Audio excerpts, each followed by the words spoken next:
ये प्यार भी कितना अजीब होता है, जब किसी को किसी से प्यार होता है तो वो सारी रिश्ते सारी मर्यादाओं को लांघ देता है। अब चाहे माँ बाप परिवार रिश्तेदार कोई भी हो, सभी को भूल जाता है अपने प्यार को पाने के लिए। लेकिन प्यार में जब नफरत पैदा होती है तब भी वो सारी मर्यादाओं, सारे रिश्ते, सारी सीमाओं को लांघ देते हैं और एक दूसरे के इतने दुश्मन बन जाते हैं जिसके लिए वो चाहे अपनी जान देनी पड़े या किसी की जान लेनी पड़े। दरअसल आज की कहानी जो मैं आपको सुनाने जा रहा हूँ, इस कहानी में लगभग कुछ कुछ ऐसा ही होता है। दरअसल एक एयरफोर्स का जवान होता है, अपने ही सीनियर अधिकारी की पत्नी से वो तकरार कर बैठता है और तकरार कब प्यार में बदल जाती है और प्यार कब उनका अनैतिक रिश्ते यानी कि अवैध संबंधों में बदल जाता है पता ही नहीं चलता, और देखते ही देखते कब वो प्यार नफरत में बदल जाता है इसका भी पता नहीं चलता। इसके बाद एक ऐसा कत्ल होता है, उस कत्ल की गूंज न केवल एयरफोर्स के पूरे स्टेशन में गूंजती है बल्कि उस प्रदेश में भी इस बात की चर्चा बहुत दिनों तक होती रहती है। दरअसल इस घटना को उस प्रदेश की सबसे चर्चित घटनाओं में से एक कहें तो शायद गलत नहीं होगा। आज की कहानी सुनने के बाद आप लोग भी सोचने पर हैरान हो जाएंगे, सोचने पर मजबूर हो जाएंगे कि ये प्यार, जब प्यार होता है तब भी सीमाएं टूट जाती हैं और जब प्यार नफरत में बदलता है तब भी सारी सीमाएं टूट जाती हैं। आदाब, नमस्कार, सत श्री अकाल। मैं उस्मान सैफी। आज की जो सच्ची घटना मैं आपको सुनाने जा रहा हूं, ये सच्ची घटना है पंजाब प्रदेश का एक जिला है बठिंडा और इसी का ही एक इलाका लगता है भिसियाना। एयरपोर्ट स्टेशन में एक पद पर काम करने वाला जिसका नाम होता है विपिन कुमार शुक्ला, जो कि कारपोरल के पद पर काम कर रहा था। वो 8 फरवरी 2017 की बात है। अपनी ड्यूटी से जैसे ही विपिन कुमार शुक्ला वापस आता है, घर जाकर अपना सामान रखता है, अपनी पत्नी से कहता है कि बस मैं यूं मंदिर पर गया और मंदिर से थोड़ी देर में लौटकर वापस आता हूं, तुम इतना खाने पीने की तैयारी करो। 2 बेटे होते हैं, दोनों ही बेटे और पत्नी इंतजार कर रहे थे, लेकिन इंतजार करते करते कब पूरी रात निकल जाती है, विपिन कुमार शुक्ला वापस घर लौट कर नहीं आता। पत्नी परेशान हो जाती है, आसपास के लोगों से पूछती है कि मेरे पति गए थे लेकिन वापस लौट कर नहीं आए, मैं करूं तो क्या करूं। जब दिन निकल आता है तो वो सीनियर अधिकारी उसके पास जाती हैं, जाकर कहती हैं कि मेरे पति गए थे, उनका नंबर भी बंद आ रहा है, अब ऐसी स्थिति में क्या किया जाए। तो सीनियर अधिकारी भी कहते हैं कि वो गया तो आ जाएगा वापस लौटकर, परेशान होने की बिल्कुल जरूरत नहीं है। जब जैसे जैसे दिन आगे बढ़ने लगता है तो दिन बढ़ते बढ़ते वो सीधा नजदीकी पुलिस स्टेशन जाती है, कहती है कि साहब ये पत्र रहा, मेरे पति गायब हैं, रात भर उन्हें इंतजार करती रही, अब सुबह के इस वक्त हो चुके हैं लेकिन वो वापस लौट कर नहीं आया। पुलिस वाले समझाकर शांत कर देते हैं, कहते हैं कि कोई दिक्कत नहीं, परेशान नहीं होने की जरूरत नहीं है, वो आ जाएंगे वापस। लेकिन वो वापस लौट कर नहीं आता। 9 फरवरी बीत जाती है, 10 फरवरी बीत जाती है, 11, 12, 13, 14, 15, 16, इस तरह से एक एक दिन लगातार बीत रहे थे और पत्नी की मुश्किलें लगातार बढ़ती चली जा रही थी। पत्नी ने यानी कि कुमकुम शुक्ला ने राष्ट्रपति हो, प्रधानमंत्री हो, गृह मंत्री हो, मुख्यमंत्री हो या पुलिस के बड़े से बड़े अधिकारी हो, सभी को पत्र लिखना शुरू कर दिया, मेरा पति गायब है, मेरे पति को ढूंढ दीजिए, मेरे पति का किसी ने अपहरण कर लिया है। लेकिन कहीं से भी कोई रेस्पॉन्स नहीं आता है। कहानी उसके घर तक पहुंच जाती है, यानी कि विपिन कुमार शुक्ला उत्तर प्रदेश की जिला गोंडा का एक गांव लगता है बैनीनगर, वहां के रहने वाले त्रिवेणी शुक्ला के घर में उसका जन्म होता है। वहीं पर वो पैदा हुआ था, पढ़ाई में होशियार होता है और एयरफोर्स में उसकी नौकरी लग जाती है कारपोरल के पद पर। नौकरी करते करते उसकी बिस्याना जो एयरफोर्स का स्टेशन होता है वहां रहने लगता है। कुछ दिनों के बाद अपनी पत्नी अपने बच्चों को भी लेकर चला जाता है, लेकिन उसका अचानक से गायब होना परिवार के लिए लगातार मुश्किलें बढ़ा रहा था। परिवार वालों का रो रो कर बुरा हाल हो जाता है, कहीं से कोई खबर नहीं लगती है। पुलिस वाले आने की कोशिश करते हैं, जांच करने की कोशिश करते हैं, तो ये बताया जाता है कि एयरफोर्स के जो स्टेशन पर अधिकारी होते हैं कहते हैं कि ये हमारा आंतरिक मामला है, हम देख लेंगे। शायद पुलिस ने यह कहते हुए अपनी जान बचाने की कोशिश की थी, लेकिन धीरे धीरे वक्त बीत रहा था और 13 दिन बीत जाते हैं। 13 दिन के बाद भी कोई अता पता नहीं चलता है। हालांकि जब उच्च अधिकारियों का लगातार दबाव बढ़ रहा था तब जाकर इस मामले में एक नाथाना पुलिस स्टेशन होता है, 15 फरवरी 2017 को एफआईआर दर्ज कर ली जाती है, गुमशुदगी की एफआईआर दर्ज कर ली जाती है। लेकिन पुलिस उस मामले को इतनी गंभीरता से नहीं ले रही थी जितना शायद लेना चाहिए था। आखिरकार 13 दिन बीत जाते हैं और ये बात है 21 फरवरी 2017 की। पुलिस के पास एक फोन पहुंचता है कि साहब यहाँ जो एयरफोर्स का जो स्टेशन है, सरकारी क्वार्टर है, यहाँ से अजीब तरह की दुर्गंध स्मेल आ रही है, आपको देखना चाहिए। अब पुलिस की फोर्स यहाँ पर आ जाती है, क्योंकि पहले से ही सूचना मिल रही थी, इसलिए पुलिस मामले को अब गंभीरता से लेने लगती है।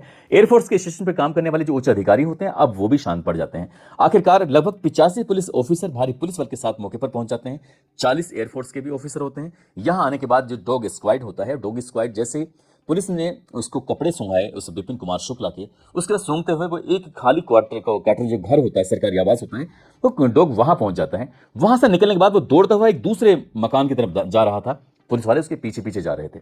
अब यहाँ कुछ मजदूर भी हैं, कुछ सैकड़ों लोग हैं जो इस दृश्य को अपनी आंखों से देख रहे थे। डॉग ऐसे दौड़ते दौड़ते एक सीनियर एयरफोर्स का ऑफिसर होता है जिसका नाम शैलेश कुमार होता है। शैलेश कुमार के क्वार्टर में पहुंच जाता है। वहां जाकर देखते हैं तो देखने की ये हालांकि वो क्वार्टर खाली कर चुका है, लेकिन वहां उसे अजीब तरह की स्मेल आ रही थी। वहां से जब वो दूसरे क्वार्टर में शिफ्ट होता है शैलेश कुमार, तो उसी के क्वार्टर में पहुंच जाता है डॉग। अब यहां जाकर देखते हैं तो पुलिस वाले कहते हैं कि भाई आपके घर की तलाशी लेनी पड़ेगी, आपके घर को सर्च करना पड़ेगा और सर्च कराना ही पड़ेगा आपको। आखिरकार जब पुलिस का लगातार दबाव बढ़ने लगता है, एयरफोर्स के अधिकारियों का दबाव बढ़ने लगता है, तब शैलेश कुमार को अपने घर की तलाशी लेने के लिए तैयार होना पड़ता है। अब शैलेश कुमार हालांकि उस वक्त मौके पर नहीं थे, उनकी पत्नी मौके पर थी। उनको फोन किया जाता है क्योंकि वो ड्यूटी पे थे कि जितनी जल्दी हो सके आप अपने क्वार्टर पहुंचिए, अपने घर आ जाइए। अब उनकी पत्नी होती है अनुराधा पटेल। अब अनुराधा पटेल की मौजूदगी में वो 8 महीने के लगभग महिला गर्भवती होती है।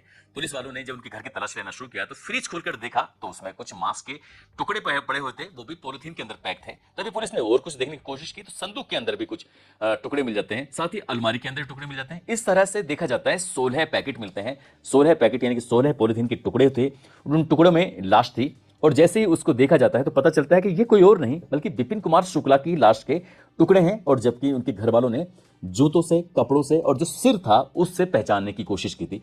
हालांकि पहचान हो जाती है। अब पुलिस में हड़कंप मच जाता है, पूरे एयरफोर्स के स्टेशन पर हड़कंप मच जाता है। खबर या अखबारों के माध्यम से, सोशल मीडिया के माध्यम से वायरल होना शुरू हो जाती है कि 27 साल का एक एयरफोर्स का जवान होता है, वो अचानक से गायब हो जाता है। गायब होने के बाद उसकी टुकड़े टुकड़े कर दिए जाते हैं। अब टुकड़े टुकड़े करने के पीछे की वजह क्या थी? जब पुलिस ने इस मामले की जांच पड़ताल करना शुरू किया है तो पता चलता है कि जो एयरफोर्स का ये जवान होता है शैलेश, उसने अपने ही जूनियर जिसका नाम होता है विपिन कुमार शुक्ला, उसको 8 फरवरी 2017 को सामान की पैकिंग करने के बहाने अपने घर पर बुलवा लिया था और घर पर बुलवाते ही उसकी हत्या कर देते हैं। कोई भारी वस्तु उसके सर में मारी जाती है, उसकी मौत हो जाती है। मौत होने के बाद फिर उसकी लाश को ठिकाने कैसे लगाएं, क्योंकि एयरफोर्स के स्टेशन पर आना और जाना, किसी भी ऐसी चीज को लेके जाना कितने मुश्किल काम है।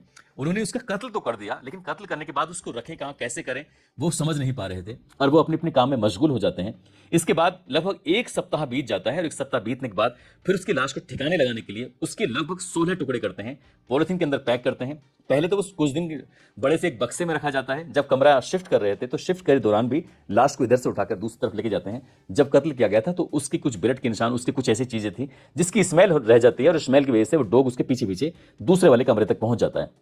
हालांकि पुलिस ये बात पूछती है कि आखिरकार इसका कत्ल करने की वजह क्या थी, तब ये पता चलता है कि लगभग अब से यानी कि घटना से 2 साल पहले, ये घटना होती साल 2017 में फरवरी का वो महीना था और 2 साल पहले यानी कि इस एयरफोर्स के जवान जिसका कत्ल होता है, जिसका नाम विपिन कुमार शुक्ला होता है, ये अनुराधा पटेल के साथ छेड़छाड़ कर देता है। ऐसी बात मीडिया रिपोर्ट में आती है। जब छेड़छाड़ कर देता है इसमें कहासुनी होती है और कहासुनी कब इनकी मोहब्बत में एक दूसरे के करीब रिश्ते में बंध जाती है पता ही नहीं चलता। और ये जो विपिन कुमार शुक्ला होता है वो उसके साथ एक ऐसे अनैतिक रिश्ते में, अवैध संबंध में बंध जाते हैं।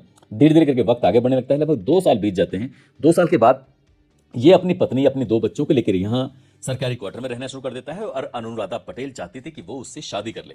जब शादी की बात आती थी तो वो मना कर दिया करता था और जब शादी के लिए वो तैयार नहीं था तो यहीं से नफरत पैदा हो जाती है। इसी बीच में उसने अपने पति से पूरी कहानी बयां कर दी कि मेरे साथ इसने इस तरह की बातें की हैं और वो 8 महीने की प्रेग्नेंट भी होती है। ऐसा भी बताया जाता है कि वो प्रेग्नेंट जो हुई थी वो शायद विपिन कुमार शुक्ला की वजह से ही हुई थी। हालांकि इस बारे में कुछ ज्यादा डिटेल में जानकारी मिलती नहीं है, लेकिन जैसे ही पति को यह बात पता चलती है तो पति को बहुत ज्यादा गुस्सा आ जाता है। इसलिए उसने पति ने अपने साले को साथ लेकर, जो कि नेवी में एक उसकी भी पोस्टिंग होती है, उसको साथ लिया जाता है और साथ लेने के बाद वो उसका कत्ल कर देते हैं। और कत्ल करने के बाद लाश को ठिकाने लगाने की कोशिश कर रहे थे लेकिन उसमें सफलता मिल नहीं पाती। आखिरकार पुलिस ने इन्हें गिरफ्तार किया और गिरफ्तार करने के बाद पति पत्नी को जेल भेज देते हैं। जो इनका साला होता है, साला वो ऐसा भाग जाता है और भागता ऐसा है कि वो वापस लौट कर नहीं आता। आखिरकार पुलिस उसे गिरफ्तार करने के लिए तमाम कोशिशें करती है लेकिन वो मिलता नहीं है। इधर मामला कोर्ट में चला जाता है और ट्रायल कोर्ट में जब मामला पहुंचता है तो पूरी कहानी सुनने के बाद 15 मार्च 2019 को ट्रायल कोर्ट शैलेश पटेल को, जो कि एयरफोर्स का अधिकारी होता है, उसको सजाए मौत का हुक्म सुनाया जाता है। कहा जाता है कि इसको तब तक फांसी के फंदे पर लटका के रखा जाए जब तक इसके प्राण ना निकल जाए। और उसकी जो पत्नी होती है अनुराधा पटेल, उसको 5 साल की सजा सुनाई जाती है क्योंकि उसे बताया जाता है कि पूरे हत्याकांड में उसकी भूमिका है, उसका साथ है, उसने सबूत छिपाने की कोशिश की है, इसलिए इसको 5 साल की सजा दी जाती है। अब ये दोनों हाईकोर्ट की तरफ रुख करते हैं और मार्च 2021 में अनुराधा की सजा जो 5 साल हुई थी, 5 साल से घटाकर 6 महीने कर दी जाती है। उसमें कोर्ट की तरफ से यह बताया जाता है कि कोई महिला 8 महीने की गर्भवती है, वो इतना बड़ा काम कैसे कर सकती है, इसलिए इसकी सजा को कम कर दिया गया, यानी कि वो 5 साल से घटाकर सीधे 6 महीने कर दी जाती है। लेकिन शैलेश पटेल की जो सजा थी, फांसी की सजा उसको जो सुनाई गई थी, उसको फांसी की सजा को उम्र कैद में तब्दील कर दिया जाता है और कहा जाता है कि इसको तब तक सलाखों के पीछे रखा जाए जब तक इसकी अंतिम सांस न निकल जाए। इसको पेरोल वगैरह में किसी तरह की कोई रियायत नहीं मिलनी चाहिए। इसके बाद बताया जाता है कि इन्होंने सुप्रीम कोर्ट की तरफ रुख किया, लेकिन सुप्रीम कोर्ट ने साफ साफ शायद इनकार कर दिया था कि जब हाई कोर्ट से आपको रिलीफ मिल चुका है तो अब ज्यादा रिलीफ मिलेगा नहीं। हालांकि अभी भी कई सारे ऐसे पड़ाव हैं जिसमें अपील की जा सकती है, हो सकता है सजा कम हो जाए, हो सकता है कि ना हो, लेकिन इसको rare of the rare case में नहीं माना। इसमें बताया गया था कि हत्या करने के लगभग 1 सप्ताह के बाद उसकी लाश को ठिकाने लगाने के लिए उसके शव के टुकड़े किए गए थे। यदि उसी दिन, जिस दिन की हत्या की जाती, उसी दिन लाश के टुकड़े कर दिए जाते तो शायद ये rare of the rare case में शामिल हो जाता। दोस्तों, इस पूरे घटनाक्रम को सुनाने का उद्देश्य किसी को परेशान करना नहीं है, किसी का दिल दुखाना नहीं है।